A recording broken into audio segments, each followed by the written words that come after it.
Hi everyone, welcome back to click. നമ്മൾ discuss ചെയ്തുകൊണ്ടിരിക്കുന്നത് Kerala PSC മുൻവർഷങ്ങളിൽ ചോദിച്ചിരിക്കുന്ന ഇലക്ട്രോണിക്സ് ബ്രാഞ്ചിൽ നിന്നുള്ള സെമി കണ്ടക്ടർ ഫിസിക്സ് എന്ന പോർഷൻസിലെ പ്രീവിയസ് ഇയർ ക്വസ്റ്റ്യൻസ് ആണ്. First question, the cut in voltage of A germanium junction diode is dash. നമുക്കിവിടെ question ചോദിച്ചിരിക്കുന്നത് germanium ഡയോഡിന്റെ കട്ട് ഇൻ വോൾട്ടേജ് എത്രയാണെന്നാണ്. നമുക്കറിയാം cut in voltage of germanium എന്ന് പറയുന്നത് 0.3 ആണ്. അതുകൊണ്ട് തന്നെ ഇവിടെ ആൻസർ എന്ന് പറയുന്നത് ഓപ്ഷൻ ബി 0.3 ആണ്. നമ്മൾ സിലിക്കൺ ഡയോഡിന്റെ കട്ട് ഇൻ വോൾട്ടേജ് എത്രയാന്ന് കൂടെ ഒന്ന് ചെക്ക് ചെയ്തേക്കാം. സിലിക്കൺ ഡയോഡിൻ്റെത് 0.7 ആണ്. കട്ട് ഇൻ വോൾട്ടേജ് എന്ന് പറയുന്നതിന്റെ അനദർ നെയിം എന്ന് പറയുന്നത് നീ വോൾട്ടേജ് എന്നാണ്. Cut in voltage or knee voltage എന്നാണ് അറിയപ്പെടുന്നത്. അതിന്റെ ഡെഫിനിഷൻ എന്ന് പറയുന്നത് minimum voltage required for the diode to start conductivity in the forward direction. Forward ബയാസിൽ നമ്മൾ കണ്ടക്ടിവിറ്റി പോസിബിൾ ആവുന്ന പർട്ടിക്കുലർ വോൾട്ടേജിനെ പറയുന്ന പേരാണ് കട്ട് ഇൻ വോൾട്ടേജ്. നമുക്കറിയാം ബാരിയർ പൊട്ടൻഷ്യൽ എന്ന് പറയുന്ന അവിടെ ഒരു പൊട്ടൻഷ്യൽ ബാരിയറും ഉണ്ടാവുന്നുണ്ട് ഇതിന്റെ കൂടെ തന്നെ. അതേപോലെ സിലിക്കണിന്റെ കട്ട് ഇൻ വോൾട്ടേജ് എന്ന് പറയുന്നത് ജെർമേനിയത്തിനേക്കാൾ കൂടുതലാണ്. നമുക്ക് നോക്കുമ്പോൾ അറിയാം സിലിക്കണിന്റെ എന്ന് പറയുന്നത് 0.7ഉം ജെർമേനിയത്തിൻ്റെത് 0.3 ആണ്. അതിനുള്ള റീസൺ എന്ന് പറയുന്നത് എനർജി ഗ്യാപ്പ് ആണ്. നമ്മൾ നോക്കുമ്പോൾ എനർജി ഗ്യാപ്പ് എന്ന് പറഞ്ഞാൽ എങ്ങനെയാ നോക്കുക? വാലൻസ് ബാൻഡ് ഉണ്ട്, മുകളിൽ കണ്ടക്ഷൻ ബാൻഡ് ഉണ്ട്, അതിന്റെ മിഡിൽ വരുന്ന പോർഷൻ ആണ് എനർജി ഗ്യാപ്പ് എന്ന് പറയുന്നത്. ഇത് കണ്ടക്ഷൻ ബാൻഡ്. ഇതിന്റെ ഇടയിൽ ഈ ഗ്യാപ്പ് എന്ന് പറയുന്നതിന്റെ ഇൻഫ്ലുവൻസ് കൊണ്ടാണ് ജെർമേനിയത്തിൽ കുറവ് കട്ട് ഇൻ വോൾട്ടേജും സിലിക്കണിൽ കൂടുതലും കാണപ്പെടുന്നത്. കാരണം ബാൻഡ് ഗ്യാപ്പ് ഓഫ് ജെർമേനിയം എന്ന് പറയുന്നത് നമ്മൾ മുമ്പ് പഠിച്ചിട്ടുണ്ട്. എത്രയായിരുന്നു? 0.72 ആണ്. അതേപോലെ ബാൻഡ് ഗ്യാപ്പ് ഓഫ് സിലിക്കൺ എന്ന് പറയുന്നത് 1.12 ആണ്. അതായത് വാലൻസ് ബാൻഡിൽ നിന്നും കണ്ടക്ഷൻ ബാൻഡിലേക്ക് എത്തണമെങ്കിൽ സിലിക്കൺ എന്ന് പറയുന്ന ആറ്റം ആണ് യൂസ് ചെയ്യുന്നുണ്ടെങ്കിൽ 1.12 EVയേക്കാൾ ഇലക്ട്രോൺ വോൾട്ടിനേക്കാൾ കൂടുതൽ എനർജി കൊടുത്താൽ മാത്രമേ കണ്ടക്ഷൻ പോസിബിൾ ആവുള്ളൂ. പക്ഷേ ജെർമേനിയത്തിൽ 0.72 EVയേക്കാൾ കൂടുതൽ എനർജി കൊടുത്താൽ കണ്ടക്ഷൻ പോസിബിൾ ആവും. അതുകൊണ്ട് തന്നെ ഇവിടെ കട്ട് ഇൻ വോൾട്ടേജ് എന്താണ്? ജെർമേനിയത്തിന് കുറവാണ്. 0.3 വോൾട്ടേജിൽ എത്തിയാൽ തന്നെ കണ്ടക്ഷൻ പോസിബിൾ ആവും. ഈ ബാൻഡ് ഗ്യാപ്പിന്റെ ഡിഫറൻസ് ജെർമേനിയത്തിലും സിലിക്കണിലും എങ്ങനെയാ വന്നതെന്ന് നമുക്കൊന്ന് ചെക്ക് ചെയ്ത് നോക്കാം. സിലിക്കണിന്റെ അറ്റോമിക് നമ്പർ ചെക്ക് ചെയ്യുകയാണെന്നുണ്ടെങ്കിൽ 14 ആണ്. അതുപോലെ തന്നെ ജെർമേനിയത്തിന്റെ അറ്റോമിക് നമ്പർ എന്ന് പറയുന്നത് 32 ആണ്. ഇതിലെ ഷെല്ലിന്റെ കോൺഫിഗറേഷൻ എന്ന് പറയുന്നത് 284 ആണ്. ഇവിടെയാണെന്നുണ്ടെങ്കിൽ 28184 ഇങ്ങനെയാണ്. നമ്മൾ ഇത് നോക്കുമ്പോൾ ഇവിടെ ഷെല്ലിന്റെ നമ്പർ കൂടുതൽ ഏതിനാണ്? ജെർമേനിയത്തിലാണ്.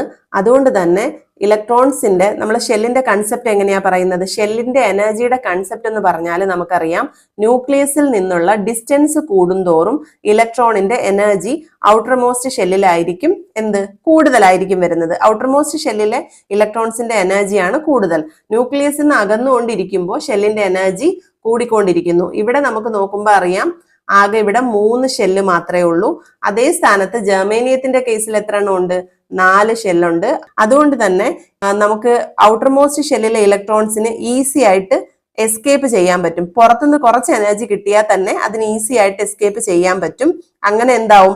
കണ്ടക്ഷൻ പോസിബിൾ ആക്കാൻ പറ്റും. ഇവിടെ ജെർമേനിയത്തിൽ ഷെല്ലിന്റെ നമ്പർ കൂടുതലാണ്. അതുകൊണ്ട് തന്നെ കുറച്ച് എനർജി കിട്ടുമ്പോൾ തന്നെ അത് ഔട്ടർ മോസ്റ്റ് ഷെല്ലിലെ ഇലക്ട്രോൺസ് കൂടുതലായിട്ട് കോവാലന്റ് ബോണ്ട് ബ്രേക്ക് ചെയ്ത് ഫ്രീ ഇലക്ട്രോൺസ് ആയിക്കൊണ്ടിരിക്കും. അതുകൊണ്ട് തന്നെ ഫോർബിഡൻ എനർജി ഗ്യാപ്പ് എന്ന് പറയുന്നത് കമ്പയർഡ് ടു സിലിക്കൺ ജെർമേനിയത്തിന് കുറവായിരിക്കും. അതുകൊണ്ട് കുറച്ച് വോൾട്ടേജ് കൊടുക്കുമ്പോൾ തന്നെ നമ്മുടെ കണ്ടക്ഷൻ പോസിബിൾ ആവും. അതുകൊണ്ട് തന്നെ ജെർമേനിയത്തിന്റെ കട്ട് ഇൻ വോൾട്ടേജ് എന്ന് പറയുന്നത് 0.3 ആണ്. ഇവിടെ ഓപ്ഷൻ ബി 0.3 ആണ് ആൻസർ വരുന്നത്. Moving on to the next question. The reverse saturation current of a Germanium PN junction doubles for every degree Celsius rise in ambient temperature. ഇവിടെ ചോദിച്ചിരിക്കുന്നത് റിവേഴ്സ് സാച്ചുറേഷൻ കറണ്ടും ടെമ്പറേച്ചറും തമ്മിലുള്ള ഒരു റിലേഷൻ ആണ്. നമുക്കറിയാം റിവേഴ്സ് സാച്ചുറേഷൻ കറണ്ട് എന്ന് പറയുന്നത് നമ്മുടെ ടെമ്പറേച്ചറിന് ഡയറക്ട്ലി പ്രൊപ്പോർഷണൽ ആണ്. ടെമ്പറേച്ചർ കൂടുമ്പോൾ റിവേഴ്സ് സാച്ചുറേഷൻ കറണ്ട് കൂടുന്നു. അതിന്റെ റേറ്റിന്റെ ബേസിലുള്ള ഒരു ക്വസ്റ്റ്യൻ ആണ് ഇവിടെ ചോദിച്ചിരിക്കുന്നത്. എവരി 10 ഡിഗ്രി സെൽഷ്യസിലാണ് റിവേഴ്സ് സാച്ചുറേഷൻ കറണ്ട് എന്ന് പറയുന്നത് എന്താവുന്നത്? ഡബിൾ ആവുന്നത്. ഓരോ 10 ഡിഗ്രി സെൽഷ്യസ് ടെമ്പറേച്ചർ കൂടുമ്പോഴും റിവേഴ്സ് സാച്ചുറേഷൻ കറണ്ട് ഡബിൾ ആയിക്കൊണ്ടേയിരിക്കും. അതെങ്ങനെയാ സംഭവിക്കുന്നത്? ടെമ്പറേച്ചർ കൂടുമ്പോൾ നമ്മുടെ thermally generated electron hole pair കൂടും. അങ്ങനെ കൂടുമ്പോൾ കണ്ടക്ടിവിറ്റി എന്താവും? കണ്ടക്ടിവിറ്റിയും കൂടും. ഇലക്ട്രോൺ ഹോൾ പെയർ കൂടുമ്പോൾ കണ്ടക്ടിവിറ്റി ഓട്ടോമാറ്റിക്കലി കൂടും, അങ്ങനെ കറണ്ട് കൂടും. അങ്ങനെയാണ് ഇവിടെ സംഭവിക്കുന്നത്. അതിന്റെ റേറ്റ് എന്ന് പറഞ്ഞു കഴിഞ്ഞാൽ 10 degree Celsius rise in temperature leads to double reverse saturation current. അപ്പോൾ നമുക്ക് അതിനൊരു എക്സാമ്പിൾ നോക്കാം. മുൻപ് PSC ചോദിച്ചിട്ടുള്ള ഒരു ക്വസ്റ്റ്യൻ ആണ്. ഇങ്ങനെ ക്വസ്റ്റ്യൻ ചോദിക്കാൻ ചാൻസ് ഉണ്ട്. അതായത് 10 ഡിഗ്രി സെൽഷ്യസിലെ റിവേഴ്സ് സാച്ചുറേഷൻ കറണ്ട് എന്ന് പറയുന്നത് 2 മില്ലി ആംപിയർ ആണ്. അങ്ങനെയാണെങ്കിൽ 40 ഡിഗ്രി സെൽഷ്യസിലെ റിവേഴ്സ് സാച്ചുറേഷൻ കറണ്ടിന്റെ വാല്യൂ എത്രയാണെന്ന്. അപ്പൊ നമുക്ക് നോക്കാം. ഇവിടെ പറഞ്ഞിട്ടുണ്ട് 10 ഡിഗ്രി സെൽഷ്യസിൽ എത്രയാന്ന് പറഞ്ഞു? 2 മില്ലി ആംപിയർ. അപ്പോൾ ഓരോ 10 ഡിഗ്രിയിലും ഡബിൾ ആവുന്നു എന്നാണ് ഈ ക്വസ്റ്റ്യന്റെ ആൻസറിൽ പറയുന്നത്. അപ്പോൾ അടുത്ത 10 ഡിഗ്രി ആവുമ്പോൾ 20 ഡിഗ്രി സെൽഷ്യസിൽ ഡബിൾ ആവും, ദെൻ 4 മില്ലി ആംപിയർ ആവും. അതേപോലെ നെക്സ്റ്റ് 10 ഡിഗ്രി കഴിയുമ്പോൾ 30 ഡിഗ്രി സെൽഷ്യസിൽ പിന്നെയും ഡബിൾ ആവും, 4ന്റെ ഡബിൾ 8 ആവും. അതേപോലെ തന്നെ നമുക്ക് 40 ഡിഗ്രി, ഇവിടെ 40 ഡിഗ്രിയാണ് ക്വസ്റ്റ്യനിൽ ചോദിച്ചിരിക്കുന്നത്. 40 ഡിഗ്രിയിൽ എന്താവും? 16 മില്ലി ആംപിയർ ആവും. അപ്പോൾ നമുക്ക് മനസ്സിലാവും 40 ഡിഗ്രി സെൽഷ്യസിലെ വാല്യൂ 16 ആണ്. അപ്പോൾ ആൻസർ ഇവിടെ 16 വരും. നമ്മുടെ question, back to the question, അത് എത്രയാണ്? 10 ഡിഗ്രി സെൽഷ്യസിലാണ് റിവേഴ്സ് സാച്ചുറേഷൻ കറണ്ട് ഡബിൾ ആവുന്നത്. അതുകൊണ്ട് ഓപ്ഷൻ സി ആണ് ഇവിടുത്തെ right answer. Moving on to the next question. Avalanche breakdown is primarily depend on the phenomenon of. ഇവിടെ ചോദിച്ചിരിക്കുന്നത് അവലാഞ്ചെ ബ്രേക്ക് ഡൗണിനെ പറ്റിയിട്ടാണ്. അവലാഞ്ചെ ബ്രേക്ക് ഡൗൺ എന്ന് പറയുന്നത് മെയിൻ ആയിട്ടും ഒക്കർ ചെയ്യുന്നത് നമ്മുടെ കൊളിഷന്റെ ഭാഗമായിട്ടാണ് ഒക്കർ ചെയ്യുന്നത്. അതുകൊണ്ട് ഓപ്ഷൻ എ ആണ് ഇവിടെ right answer. Avalanche breakdown എന്ന് പറയുന്നത് എന്താണ്? ഒരു ഹൈ എനർജി ഓഫ് ഇലക്ട്രോൺസ് തമ്മിൽ കൊളൈഡ് ചെയ്യുമ്പോൾ സംഭവിക്കുന്ന ഒരു ഫിനോമിനൻ ആണ്. അതുകൊണ്ട് തന്നെ നമുക്ക് പറയാൻ പറ്റും avalanche breakdown is occurred due to collision. ഏതൊക്കെയാണ് ഈ ബ്രേക്ക് ഡൗൺസ് എന്നും കൂടെ ഒന്ന് ചെക്ക് ചെയ്ത് നോക്കാം.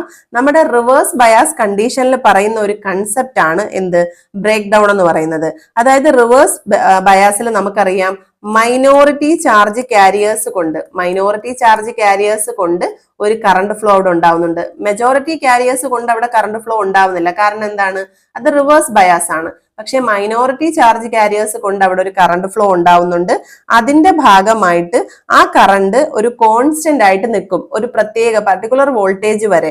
ആ വോൾട്ടേജ് സ്പെസിഫിക് ആയിട്ട് പറയുന്നുണ്ട്. 3 × 10⁻⁷ വോൾട്ട് പെർ മീറ്റർ ആവുന്നത് വരെ ആ ഒരു റിവേഴ്സ് സാച്ചുറേഷൻ കറണ്ട് എന്ന് പറയുന്നത് കോൺസ്റ്റന്റ് ആയിട്ട് നിൽക്കും. ഇത് കഴിഞ്ഞാൽ ജംഗ്ഷൻ ബ്രേക്ക് ഡൗൺ സംഭവിക്കും. ആ ബ്രേക്ക് ഡൗൺസ് എന്ന് പറയുന്നത് 2 ടൈപ്സ് ബ്രേക്ക് ഡൗൺ ഉണ്ട്. 2 ടൈപ്സ് എന്ന് പറയുന്നത് ഒന്ന് Zener breakdown. Zener breakdown use ചെയ്തിട്ട് പ്രവർത്തിക്കുന്ന ഒരു കമ്പോണന്റ് ആണ് നമുക്കറിയാം സെനർ ഡയോഡ്. പിന്നെ സംഭവിക്കുന്നത് അവലാഞ്ചെ ബ്രേക്ക് ഡൗൺ. സെനർ ബ്രേക്ക് ഡൗണും ഉണ്ട്, അവലാഞ്ചെ ബ്രേക്ക് ഡൗണും ഉണ്ട്. അതിൽ അവലാഞ്ചെ ബ്രേക്ക് ഡൗണിനെ പറ്റിയിട്ടാണ് നമ്മുടെ ഈ ക്വസ്റ്റ്യനിൽ ചോദിച്ചിരിക്കുന്നത്. സെനർ ബ്രേക്ക് ഡൗൺ എന്ന് പറഞ്ഞാൽ റിവേഴ്സ് ബയാസിൽ വോൾട്ടേജ് കൂടുതൽ വരുമ്പോൾ ഡിപ്ലീഷൻ റീജിയന്റെ വിഡ്ത്ത് കൂടും, അങ്ങനെ പൊട്ടൻഷ്യൽ ഡിഫറൻസ് കൂടും, ഇലക്ട്രിക് ഫീൽഡ് കൂടും. അങ്ങനെ ഇലക്ട്രിക് ഫീൽഡ് അവിടുത്തെ കോവാലന്റ് ബോണ്ടിൽ എന്ത് സംഭവിക്കും? ഇലക്ട്രോൺസിനെ പുൾ ചെയ്യും.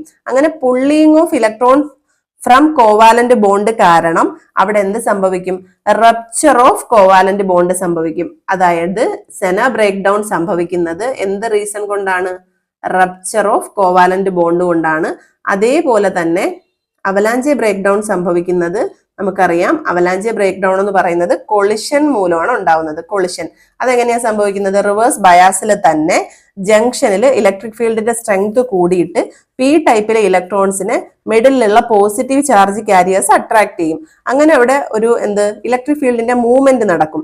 അങ്ങനെ മൂവ്മെന്റ് നടക്കുമ്പോൾ ആക്സിലറേഷൻ കൂടി ഹൈ കൈനറ്റിക് എനർജി കിട്ടി വെലോസിറ്റി ഇൻക്രീസ് ചെയ്യും. അങ്ങനെ ഹൈ കൈനറ്റിക് എനർജി കിട്ടുമ്പോൾ ഇവിടെ എന്ത് സംഭവിക്കും? ഒരു ഇലക്ട്രോൺ വേറെ ഇലക്ട്രോൺസുമായിട്ട് കൊളൈഡ് ചെയ്യും. അപ്പം അവിടുത്തെ കൺസെപ്റ്റ് എന്താണ്? കൊളിഷൻ ആണ്. അപ്പോൾ 2 തരത്തിൽ നമുക്ക് PSC ക്വസ്റ്റ്യൻ ചോദിക്കാറുണ്ട്. ഏത് റീസൺ കൊണ്ടാണ് അവലാഞ്ചെ ബ്രേക്ക് ഡൗൺ ഒക്കർ ചെയ്യുന്നത്, ഏത് റീസൺ കൊണ്ടാണ് നമ്മുടെ സെനർ ബ്രേക്ക് ഡൗൺ ഒക്കർ ചെയ്യുന്നത്. അപ്പൊ സെനർ ബ്രേക്ക് ഡൗൺ എന്നാണ് ക്വസ്റ്റ്യനിൽ ചോദിക്കുന്നതെന്നുണ്ടെങ്കിൽ എന്ത് ചെയ്യുക? സെനർ ബ്രേക്ക് ഡൗൺ എന്ന് പറഞ്ഞു കഴിഞ്ഞാൽ അത് സംഭവിക്കുന്നത് റപ്ചർ ഓഫ് കോവാലന്റ് ബോണ്ടാണ്. റപ്ചർ ഓഫ് കോവാലന്റ് ബോണ്ടാണ് അതിന്റെ റീസൺ. അതേപോലെ അവലാഞ്ചെ ബ്രേക്ക് ഡൗൺ സംഭവിക്കുന്നതിന്റെ റീസൺ എന്ന് പറയുന്നത് കൊളിഷൻ ആണ്. അതുകൊണ്ട് ഇവിടുത്തെ ആൻസർ എന്ന് പറയുന്നത് ഓപ്ഷൻ എ കൊളിഷൻ എന്നുള്ളതാണ് answer. Moving on to the next question. The depletion region of a junction is formed. Depletion റീജിയനെ പറ്റിയിട്ടുള്ള ഒരു ക്വസ്റ്റ്യൻ ആണ് നെക്സ്റ്റ് ക്വസ്റ്റ്യൻ എന്ന് പറയുന്നത്. നമുക്ക് ഓപ്ഷൻസ് ചെക്ക് ചെയ്ത് നോക്കാം. A during manufacturing process, B when forward bias is applied to it, C when reverse bias is applied to it, D when its temperature is reduced. നമുക്കറിയാം depletion region എന്ന് പറയുന്നത് ഒരു PN junction form ചെയ്യുന്ന സമയത്തേ ഉണ്ടാവുന്ന region ആണ്. അതുകൊണ്ട് തന്നെ option A during the manufacturing process എന്നുള്ളതാണ് ആൻസർ. PN ജംഗ്ഷൻ ക്രിയേറ്റ് ചെയ്യുമ്പോൾ തന്നെ ഡിപ്ലീഷൻ റീജിയൻ ഫോം ചെയ്യും. ഡിപ്ലീഷൻ റീജിയൻ ഫോം ചെയ്യാനുള്ള കാരണം എന്താണെന്നുള്ളത്, അതിന്റെ റീസൺ എന്താണെന്നുള്ളത് നമ്മൾ കഴിഞ്ഞ വീഡിയോയിൽ ഒരു ക്വസ്റ്റ്യനിൽ ചെയ്തിരുന്നു. കാരണം diffusion of majority charge carriers ആണ് ഡിപ്ലീഷൻ റീജിയൻ ഫോം ചെയ്യാനുള്ള റീസൺ എന്ന് പറയുന്നത്. സോ ഇവിടെ answer option A during the manufacturing process എന്നാണ്. Moving on to the next question. The acceptor impurities are. Acceptor impurity നമുക്കറിയാം രണ്ട് ടൈപ്പ് സെമി കണ്ടക്ടർ ഉണ്ട്. Intrinsic ഉണ്ട്, എക്സ്ട്രിൻസിക് ഉണ്ട്. Intrinsic and extrinsic. അതിൽ എക്സ്ട്രിൻസിക് തന്നെ രണ്ട് ടൈപ്പ് ഉണ്ട്. ഏതൊക്കെയാണ്? N type, P type. ഡോപ്പിങ്ങിന്റെ ബേസിലാണ് ഇങ്ങനെ ഒരു ക്ലാസിഫിക്കേഷൻ നടത്തുന്നത്. N ടൈപ്പിലെ മെജോറിറ്റി ചാർജ് കാരിയേഴ്സ് ഏതാണ്? ഇലക്ട്രോൺസ് ആണ്. അതുകൊണ്ട് തന്നെ അവ പെന്റാവാലന്റ് ഇംപ്യൂരിറ്റി ആണ്. അപ്പോൾ 15th ഗ്രൂപ്പ് എലമെന്റ്സ് ആണ് അവിടെ ആഡ് ചെയ്യുക. 15th ഗ്രൂപ്പ് എലമെന്റ്സ് ഏതൊക്കെയാ? Nitrogen, phosphorus, arsenic, antimony, bismuth. അതേപോലെ P ടൈപ്പിൽ വരുമ്പോൾ നമുക്കറിയാം മെജോറിറ്റി ചാർജ് കാരിയേഴ്സ് എന്താണ്? P ടൈപ്പിൽ പോസിറ്റീവ് ആണ്. സോ ഹോൾസ് ആണ്. അതുകൊണ്ട് തന്നെ ട്രൈവാലന്റ് ഇംപ്യൂരിറ്റി ആണ്. ട്രൈവാലന്റ് ഇംപ്യൂരിറ്റി ആണ് ഇവിടെ യൂസ് ചെയ്യുന്നത്. അതേപോലെ ട്രൈവാലന്റ് ഇംപ്യൂരിറ്റി എന്ന് പറഞ്ഞാൽ അവിടെ ഒരു ഡെഫിഷ്യൻസി ആണ്. അപ്പൊ നമുക്ക് പുറത്തുനിന്ന് അക്സെപ്റ്റ് ചെയ്യേണ്ടി വരും. അപ്പോൾ അക്സെപ്റ്റർ ഇംപ്യൂരിറ്റി ആണ് എന്ത്? ഈ ട്രൈവാലന്റ് ഇംപ്യൂരിറ്റി എന്ന് പറയുന്നത്. അതേപോലെ നമ്മൾ ഈ P ടൈപ്പിലെ അക്സെപ്റ്റർ ഇംപ്യൂരിറ്റിയും N ടൈപ്പിൽ പറയുന്ന പേരെന്താണ്? Donor impurity. Donor impurity. അതേപോലെ P ടൈപ്പിലെ എലമെന്റ്സ് ഏതൊക്കെയാണ്? ബോറോൺ, അതായത് 13th ഗ്രൂപ്പ് എലമെന്റ്സ്. വാലൻസ് എന്തായിരിക്കും? വാലൻസി എന്ന് പറഞ്ഞാൽ 3 ആയിരിക്കും. Boron, aluminium, gallium, indium, thallium. അപ്പോൾ ഇവിടെ ചോദിച്ചിരിക്കുന്ന question the acceptor impurities are. Acceptor impurities ഇതിനകത്ത് ഏതാ വന്നിരിക്കുന്നത്? ഓപ്ഷൻ ബി അല്ലേ? ഓപ്ഷൻ ബി ബോറോൺ എന്ന് പറയുന്നത് അക്സെപ്റ്റർ ഇംപ്യൂരിറ്റി ആണ്. ബാക്കി ആന്റിമണി, ജെർമേനിയം, കാർബൺ അതൊക്കെ വരുന്നത് നമുക്ക് വേറെ എലമെന്റ്സ് ആണ്. അതുകൊണ്ട് തന്നെ ഇവിടെ ഓപ്ഷൻ ബി ആണ് റൈറ്റ് ആൻസർ. നമുക്ക് ഇന്നത്തെ വീഡിയോ ഇവിടെ വൈൻഡപ്പ് ചെയ്യാം. ഇന്നത്തെ ക്വസ്റ്റ്യൻസിൽ എന്തെങ്കിലും ഡൗട്ട്സ് ഉണ്ടെങ്കിൽ കമന്റ് ചെയ്യുക. ഈ വീഡിയോ ഇഷ്ടപ്പെട്ടിട്ടുണ്ടെങ്കിൽ ഷെയർ ചെയ്യുക. നമ്മുടെ ചാനൽ ഇതുവരെ സബ്സ്ക്രൈബ് ചെയ്യാതെ കാണുന്ന കുട്ടികളുണ്ടെങ്കിൽ please do subscribe our channel. Signing off your study partner, click. Focus on what really matters.